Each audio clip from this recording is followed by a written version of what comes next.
মা বাবার জন্য টাকা ব্যয় করাকে খরচ বলে না, একে বলা হয় সৌভাগ্য।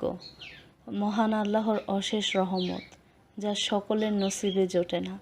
যারা আজকে চাকরি ব্যবসা থেকে বেঁচে যাওয়া টাকা সঞ্চয়ের নামে ব্যাংকে রাখছে মা বাবাকে বঞ্চিত করে, কাল কিন্তু আপনারও দিন আসবে। কামাই করে নিজের স্ত্রী সন্তানকে খাওয়াতে পারে, কিন্তু বাবা মাকে খাওয়াতে পারে না।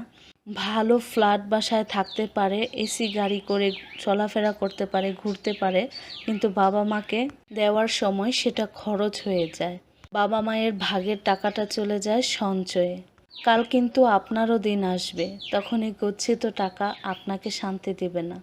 আল্লাহর সব থেকে আপন, তারপর মা বাবা, এরপর বউ বাচ্চা। আপনি আমি অথর্ব হয়ে গেলেও, কেউ না খাওয়ালেও মা বাবা বেঁচে থাকলে খাওয়াবেন, যদি সেটা ভিক্ষা করেও হয়। আসসালামু আলাইকুম আমার প্রিয় ভিউয়ার্স আপু ভাইয়ারা, আশা করছি আল্লাহর অশেষ রহমতে আপনারা সবাই অনেক ভালো আছেন। আলহামদুলিল্লাহ আমিও একটু সুস্থ হয়েছি। আজকে কতগুলো সবজি কিনে আনাইছি, ঘরের মধ্যে কোনো সবজি ছিল না রান্না করার মতো। আর বাজার থেকে আসতে আসতে কিন্তু 1টা বেজে গিয়েছে, আর প্রচণ্ড ক্ষুধাও লেগে গিয়েছিল। এই জন্য একটু ঘরে চানাচুর ছিল, চানাচুর পেঁয়াজ কাঁচামরিচ দিয়ে সরষের তেল দিয়ে একটু মুড়ি বানিয়ে খেলাম অনেক দিন পর, সেই শীতের মধ্যে খেয়েছিলাম, তো ভালোই লেগেছিল। এখন হচ্ছে আমি করলা কেটে নিচ্ছি, তারপর হচ্ছে কচুরলতি কেটেছি। কচুরলতি সবজিটা কিন্তু কাটতে অনেকটা সময় লাগে, আর যেহেতু আনতে আনতেই সবজিগুলো দেরি হয়ে গিয়েছিল, তারপর আবার লতি কাটলাম, তো সব মিলিয়ে অনেকটা দেরি হয়ে গিয়েছিল, তাই হচ্ছে মুড়িটা খেয়ে নিয়েছি। এখন হচ্ছে আমার অনেক পছন্দের মজার একটি তরকারি, সেটা হচ্ছে কচুরলতি দিয়ে চেপা শুটকি ভুনা। তো চেপা শুটকি দিয়ে কচুরলতি আমার মতো কার কার পছন্দ বলেন তো। আর আজকের কচুরলতিগুলো মাশাল্লাহ এত সুন্দর ছিল, এত মোটা মোটা ছিল, আমার কাছে না মোটা মোটা কচুরলতিগুলা মানে খেতে অনেক বেশি মজা লাগে। তো এখানে আমি 3টা রসুন কুচি, 2টা পেঁয়াজ কুচি তেলের মধ্যে ভালো করে ভাজা ভাজা করে, তারপর শুটকি ভালো করে ভাজা ভাজা করে, হলুদের গুঁড়া মরিচের গুঁড়া লবণ দিয়ে খুবই সিম্পলভাবে রান্না করি আমি এটাকে।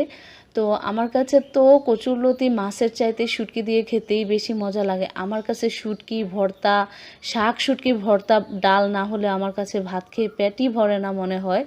যত যাই মাছ মাংস রান্না করা হোক না কেন, সাথে যদি এক পদের শাক অথবা শুটকি ভাজি ডাল টাল না থাকে, তাহলে কিন্তু আমার ভাত খেতে একদমই ভালো লাগে না।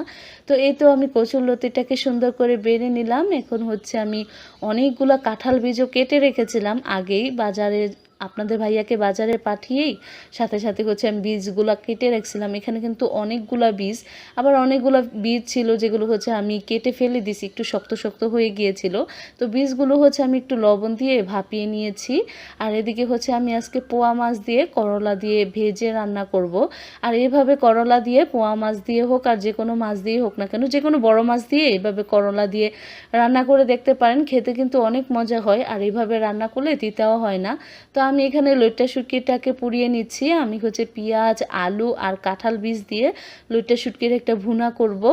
তো এই তো আমি করলা আর আলুগুলোকে হালকা একটু ভেজে নিয়েছি, তারপর আরেকটা হাঁড়ি নিয়ে নিয়েছি বড় পাতিল, সেটার মধ্যে হচ্ছে তেল দিয়ে পেঁয়াজ কুচি দিয়ে একটু হলুদ একটু মরিচ লবণ পরিমাণ মতো লবণ দিয়ে হচ্ছে আমি একদম বেশি করে ঝোলের পানি দিয়ে দিছি।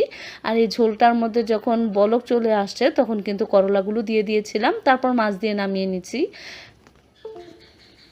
যেহেতু একটু দেরি করে রান্না বসাইছি, তো গ্যাসটাও ছিল, তো পাশের চুলাতে করলা তরকারিটা বসিয়ে রেখে এখন হচ্ছে আমি কাঁঠাল বীজের তরকারিটা রান্না করে নিব। শুটকি তরকারিতে কিন্তু তেলটা একটু বেশি লাগে, তো তেলটা দিয়ে দিছি, একটু বেশি করে দিছি। অন্যান্য তরকারিতে কিন্তু আমি খুব কম তেল দেই, শুটকি তরকারি রান্না করলে একটু বেশি তেল দিতে হয়, না হলে কিন্তু মজা হয় না। তো তেলের মধ্যে পেঁয়াজ কুচি আর শুটকিটাকে ভালো করে ভাজা ভাজা করে নিয়ে তারপর আমি 2টা ছোট ছোট আলু একদম চিকন করে কেটে নিয়েছিলাম।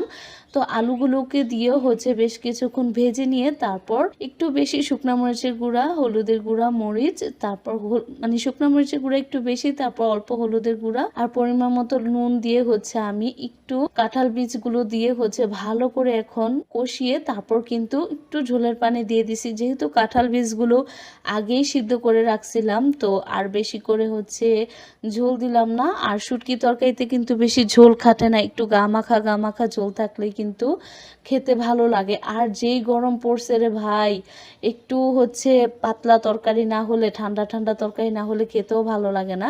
এই জন্য করলা তরকারিটা রান্না করে নিছি একদম বেশি করে ঝোল দিয়ে, পাতলা পাতলা করে, আর খুবই কম তেল দিছিলাম। আর পোয়া মাছগুলো দিয়ে কিন্তু করলা তরকারিটাকে নামিয়ে নিছি। তো এখন আমি সব কিছু বেড়ে নিছি বাটির মধ্যে, এখন খেতে বসে পড়বো।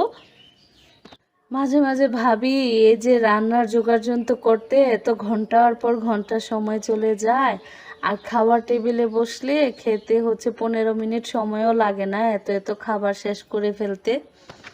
ঘন্টার পর ঘন্টা কষ্ট করে রান্না করি, তারপর 20 মিনিটে সব খেয়ে ফেলি।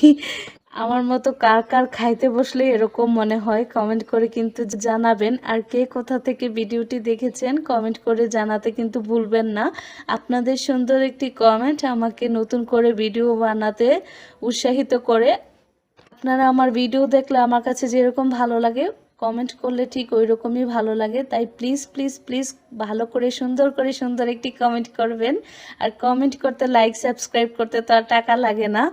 আর এদিকে আমার জামাইয়ের মাথার ওপরে ফ্যান চলতেছে, তারপর পিছনে এয়ার কুলার লাগাই দিছি, তারপরও সে ঘামতেছে। আসলে এতটাই গরম পড়ছে, কোনো কিছুতেই কোনো লাভ হচ্ছে না। সারাদিনই একটু পরপর শুধু ফ্রিজ থেকে পানি বের করি আর পানি খাই, তারপরও শান্তি লাগে না, ভিতর দিয়ে শুধু জ্বালা পোড়াই করে।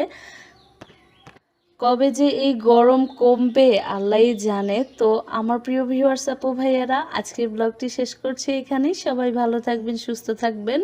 আল্লাহ হাফেজ।